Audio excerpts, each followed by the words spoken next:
ചിത്രവട്ടം view point കേട്ടിട്ടുണ്ടെങ്കിൽ എന്നാ അങ്ങനൊരു സ്ഥലമുണ്ട് കേട്ടോ കണ്ണൂര്. നമ്മളെ നാട്ടിലൊരു ഹിഡൻ ജമ്മാന്നാ പറയുന്നത്. എന്നാ പിന്നെ അതൊന്ന് കാണണല്ലോ എന്ന് വെച്ച് കസിൻസിനും പെറുക്കി വണ്ടിയിലിട്ട് നേരെ അങ്ങോട്ട് വിട്ടു.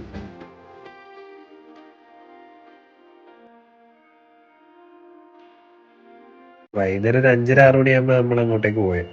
ആൾക്കാരുടെ സൺസെറ്റ് എല്ലാം കാണാനാ വരുത്ത്. പക്ഷെ നമ്മളെ ലക്ഷ്യം കോട കാണലായിരുന്നു. ആടെ എത്താനാകുമ്പോഴത്തേക്ക് തന്നെ വഴീൻ്റെ സൈഡിലെല്ലാം മൊത്തം കോടയായിരുന്നേ. അങ്ങനെ നമ്മൾ വ്യൂ പോയിന്റ് ആയി എത്തിയേ. ഇനി ഇവിടുന്ന് ട്രക്ക് ചെയ്തിട്ട് മേലെ പോകണം.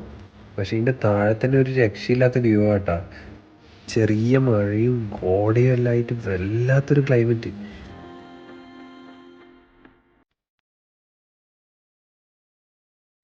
അങ്ങനെ നമ്മളെ മെല്ലെ മേലോട്ടേക്ക് കടന്ന്. വഴിയൊന്നും ഒരു സീനും ഇല്ല കേട്ടാ, സുഖമായിട്ട് കയറാം. ഈ മല മൊത്തം ഈ ഒരു ക്രീപ്പർ പ്ലാന്റ് മൂടി കിടക്കുന്നുണ്ട് കേട്ടാ. എന്തായാലും അതാ ഇതിന്റെ ഒരു ഭംഗി.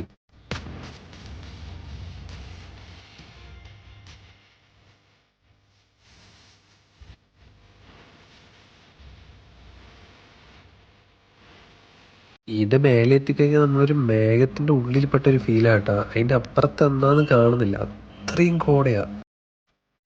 നമ്മളെ മലേന്റെ ഓപ്പോസിറ്റ് സൈഡിലേക്ക് ഒന്ന് ഇറങ്ങി നോക്കി അപ്പുറത്തെ വ്യൂ എന്താ നോക്കാൻ. ആദ്യം വെറും കോടയാണ് കേട്ടോ വിചാരിച്ചത്. പക്ഷെ ആ മേഘം അങ്ങോട്ട് മാറിയാലുമില്ലേ, അന്നേരം മനസ്സിലായി നമ്മൾ ശരിക്കും മേഘത്തിനുള്ളിൽ തന്നെയായിരുന്നു. മേഘം കുറച്ചുകൂടി അങ്ങോട്ട് നീങ്ങാൻ അതിൻ്റെ അപ്പുറത്തെ വ്യൂ കാണാൻ പറ്റുന്ന അടിപൊളി വ്യൂ ആട്ടാ. ശരിക്കും നമ്മളൊരു ഡ്രീമിലാന്ന് തോന്നിപ്പോവും. നമ്മൾ പോയ അതേ സമയത്ത് അവിടെ വേറെ ആൾക്കാരുണ്ടായിരുന്നു കേട്ടോ. പക്ഷെ ആ മേഘം അങ്ങോട്ടേക്ക് നീങ്ങിപ്പോയാൽ അവരെ ഒന്ന് കാണാൻ പോലും പറ്റിയത്. നമ്മൾ ഒരുപാട് നേരം അവിടെ സ്പെൻഡ് ചെയ്ത്. എന്നിട്ട് മെല്ലെ താഴോട്ടേക്ക് ഇറങ്ങാന്ന് വിചാരിച്ച്. താഴെ വന്ന് നോക്കുമ്പോഴത്തേക്ക് നമ്മളെ വണ്ടി പോലും കാണുന്നില്ല, അത്രയും കോട. ഇവിടെ ഇതുവരെ വരാത്ത ആൾക്കാർ ഒന്ന് വന്നിട്ട് തന്നെ എക്സ്പീരിയൻസ് ചെയ്യണം കേട്ടോ ഇത്. ഇതേപോലെ കോടയെല്ലാം കാണാൻ ഇഷ്ടമുള്ള ആൾക്കാരാണെങ്കിൽ ഈ ഒരു സമയത്ത് വരണം. ഒരു ചെറിയ മഴയും പിന്നെ ഒരു വൈകിട്ടൊരു 5:30-6 മണി ആ ഒരു സമയത്ത് വരണം. എന്നാലും ഈ ഒരു ഫീല് കിട്ടുള്ളൂ. ഈ കോടയൊന്നും ഇല്ലാത്ത സമയത്ത് വന്നാൽ നല്ല സൺസെറ്റും കാണാം കേട്ടോ. പക്ഷെ നമ്മൾ പ്രിഫർ ചെയ്യുന്ന കോട ആയതുകൊണ്ടാണ് നമ്മൾ ഈ സമയത്ത് വന്നത്.